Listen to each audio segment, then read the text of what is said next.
बहुवर्ग अध्ययन जेव्हा आपल्या शाळांमध्ये बहुवर्ग अध्ययन आपण करतो, विशेषतः जिथे एक शिक्षकी शाळा असते तिथं 5 वर्ग असतात आणि अशा वेळेस आपण बहुवर्ग अध्ययन करत असताना आपण जर ग्रुप लर्निंगची सिस्टीम गट अध्ययन पद्धती वापरली तर ते आपल्याला व्यवस्थित कामी येऊ शकते. तर तुम्ही बघू शकता इथे की इथे पहिल्या वर्गाची मुलं तुमचं काय सुरू आहे बघू, काय काढत आहे? डब्बे. किती डब्बे? 8 डब्बे. 8 डब्बे इथे काढत आहे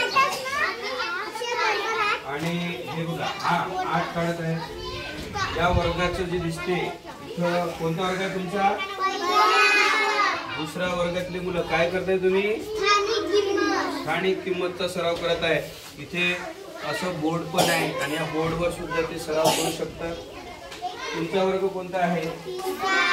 तुम्ही काय करत आहे?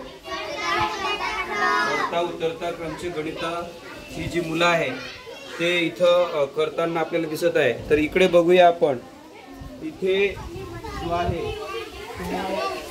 चौथा वर्ग जो आहे, चौथा वर्ग कोणती ऍक्टिव्हिटी करताय तुम्ही? सर्कल फर्स्टची ऍक्टिव्हिटी ग्रुपमध्ये करत आहे. आणि इथे आपण बघतोय की हा 5वा वर्ग आहे आणि 5वा वर्ग काय करत आहे तुम्ही?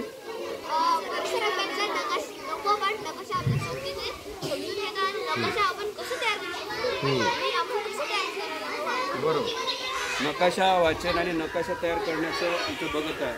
तर बहुवर्ग अध्ययन करत असताना बरेचदा अशा पद्धतीची ग्रुप लर्निंग सिस्टीम जर आपण वापरली तर निश्चितपणे आपल्या विद्यार्थ्याच्या FLN कौशल्य विकसित होण्यासाठी आणि गुणवत्तापूर्ण शिक्षणासाठी हातभार लावू शकतो.